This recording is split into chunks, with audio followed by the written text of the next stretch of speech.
अब यहाँ पर हमें हिज संधि दर्शाई हुई है। घर के किसी दरवाजे के बार बार खोलिए और बंद कीजिए।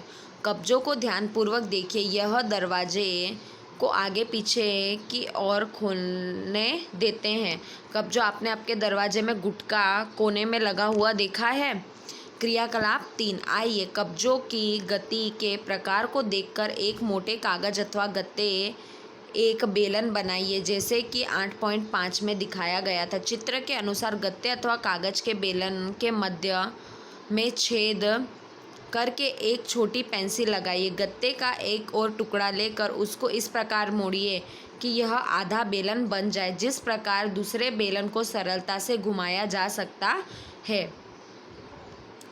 आधे बेलन पर रखा पूर्ण बेलन कब्जे की भांति पेंसिल लगे बेलन को चलाने का प्रयास कीजिए। यह किस प्रकार गति करता है। गति आपके द्वारा बनाए गए कंदुक खलिका संधि की गति से किस प्रकार भिन्न है। हमने क्रियाकलाप 1 में कोहनी में इस प्रकार की गति देखी थी, जो चित्र 8.5 में हमें यहाँ पे दर्शाई हुई है। तो देखिए इस प्रकार से हमें करना है। देखिए हमें यहाँ पे घुटने की हिज संधि बताई गई है। जो कुछ हमने बनाया था वह एक हिज संधि से भिन्न है, लेकिन इससे यह पता चलता है कि हिज एक दिशा में गति होने देती है। कोहनी में हिज संधि होती है, जिससे केवल आगे या पीछे की ओर दिशा में गति हो सकती है। क्या आप ऐसी संधि के कुछ और उदाहरण सोच सकते हो। तो इस संधि क्या है, जैसे कोहनी की एक संधि हो सकती है जो आगे और पीछे हमारे हाथ को इधर से उधर घुमाने की क्रिया करती है। चलिए अचल संधि।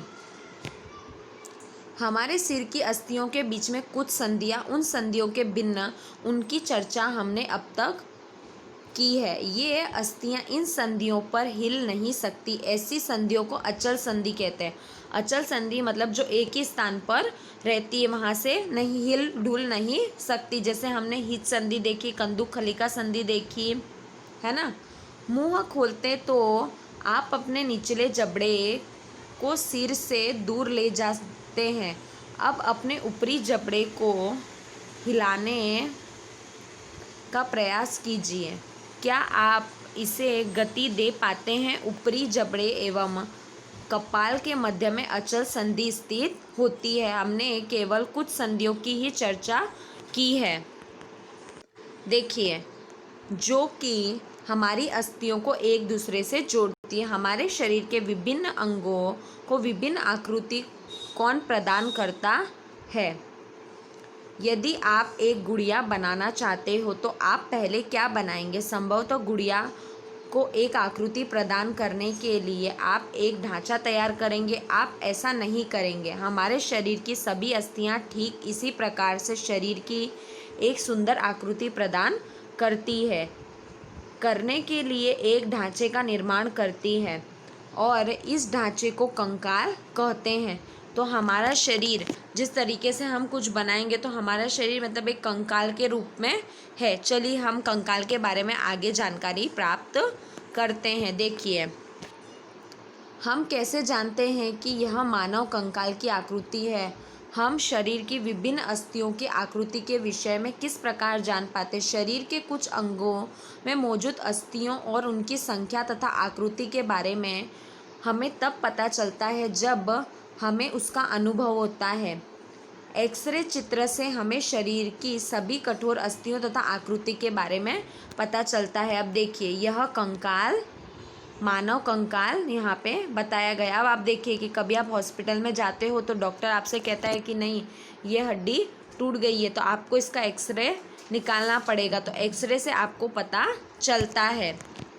क्या कभी आपका अथवा आपके परिवार में किसी सदस्य का एक्सरे हुआ है। कई बार चोट लगने पर चिकित्सक एक्सरे करवाते हैं, जिनसे उन्हें अस्थियों की हुई संभवतः क्षति के विषय में जानकारी प्राप्त होती है। एक्सरे चित्र से हमें शरीर की अस्थियों की आकृति का पता चलता है। तो हमारे शरीर में जहाँ पे नुकसान हुआ है कि बाहरी चोट हमें नहीं पता चलती, लेकिन वो अंदरूनी चोट होती है। तो जिस वजह से हमें क्या डॉक्टर क्या बोलते हैं, आप एक्सरे करवाइए। जिसके विषय में उन्हें ये पता चलता है कि एक्सरे करवाने से कहाँ पर नुकसान हुआ है। चलिए, अपने हाथ के अग्र एवं ऊपरी भाग तथा पैर के निचले एवं ऊपरी भाग की अस्थियों का अनुभव कीजिए। प्रत्येक अंग की अस्थियों की संख्या पता लगाइए। अपने घुटने कोहनी की अस्थियों का ठीक उसी प्रकार अनुभव और एक्सरे से चित्र देखिए। ये पता चला कि देखिए, ये घुटने का पता चला कि इस तरीके से नुकसान हो सकता है, यहाँ पर लगी हुई है ना। तुलना कर प्रत्येक भाग में अस्थियों की संख्या ज्ञात कर सकते हो। अपनी उंगलियों को मोड़िए। क्या आप उन्हें प्रत्येक संधि स्थल पर मोड़ सकते हो? आपकी मध्यमा में कितनी अस्थियां अपनी हथेली के पीछे के भाग को स्पर्श करने का अनुभव करती है? क्या इनमें अनेक अस्थियां हैं? क्या आप कलाई लचीली यह अनेक छोटी छोटी अस्थियों से बनी होती है जिसे कार्पेल कहते हैं। यदि इसमें मात्र एक ही अस्थि होती है तो क्या होता? अब आप देखिए, इसे क्या कहते हैं? कार्पेल कहते हैं। जो हमारी कलाई होती है वो लचीली होती है ना।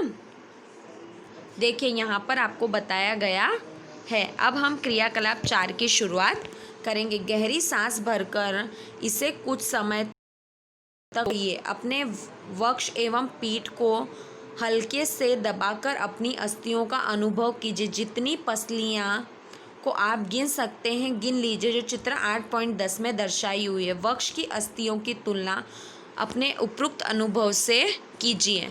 हम देखते हैं कि देखिए, ये पसली है कि पसलियां विशेष रूप से मुड़ी हुई होती है। वे वक्ष की अस्थि एवं मेरुदंड से जुड़कर एक बक्से की रचना करती है। शंकु रूपी बक्से को पसली पिंजर कहते हैं। वक्ष के दोनों तरफ 12 पसलियां होती है। हमारे शरीर के महत्वपूर्ण अंग इसमें सुरक्षित रहते हैं। देखिए, यहाँ पे बताया गया है। तो ये क्या होती है? 12 पसलियां होती है ना। ये प्रश्न पूछा जा सकता है परीक्षा में।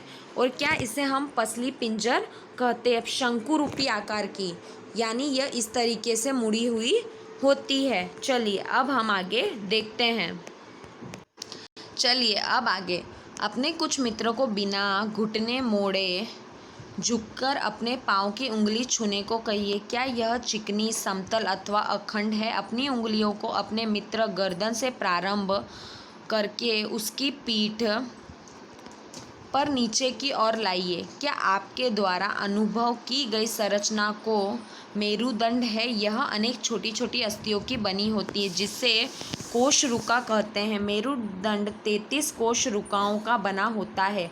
पसली पिंजर में वक्ष क्षेत्र की इन अस्थियों से जुड़ा होता है। यह मेरुदंड केवल एक ही अस्थि का प्रकार बना होता है। क्या आप आपका मित्र इस प्रकार से नीचे झुक सकते हैं? अपने चित्र में खड़े होकर हाथ से किसी दीवार को धक्का लगाने के लिए कहिए। उससे कहिए कि वह अपने हाथों से दीवार को धक्का लगाए। तो क्या बताया गया है? जो देखिए, जो कशेरुका वो कितने का मेरुदंड कितना होता है? 33 कशेरुकाओं का होता है ना। अब चलिए, अब हम आगे देखते हैं। लगाने का प्रयास करें। क्या आपको अपने कंधे के समीप 2 उभरी हुई अस्थियां दिखाई देती? उन्हें कंधे की अस्थियां कहते हैं। देखिए, यहाँ पे आपको बताया गया है।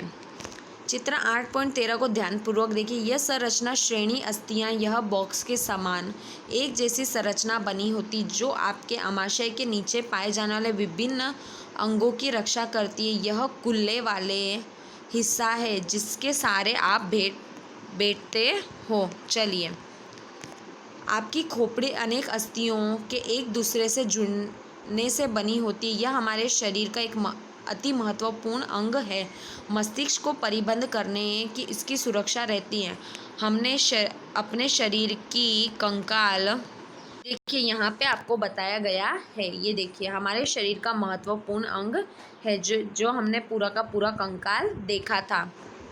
बहुत सी अस्थियों तथा संधियों के बारे में चर्चा कि कंकाल के कुछ अतिरिक्त अंग भी हैं जो हड्डियों जितने कठोर नहीं होती और जिन्हें मोड़ा जा सकता है। इन्हें उपास्थि कहते हैं। अभी क्या बोला है, ये हड्डियों जितनी कठोर नहीं हो सकती, जिन्हें हम आसानी से मोड़ सकते हैं, जिसे हम उपास्थि भी कहते हैं। चलिए देखिए, अपने कान को स्पर्श कीजिए। क्या आप किसी कठोर अस्थि भाग का अनुभव करते हैं जिसे मोड़ा जा सकता है? ऐसा प्रतीत होता है कि इसमें कान के ऊपरी भाग की उपास्थि, देखिए कर्णपाली, जो नीचे का भाग दर्शाया गया है, इसे हम कर्णपाली कहते हैं और ऊपर का जो भाग हमें यहाँ पे बताया गया है उसे उपास्थि कहते हैं, है ना।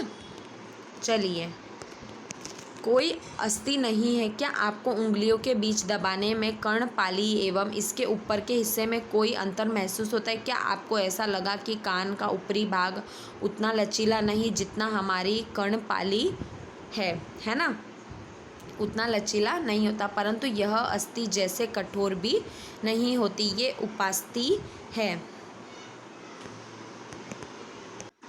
देखिए, शरीर की संधि में उपास्थि पाई जाती है।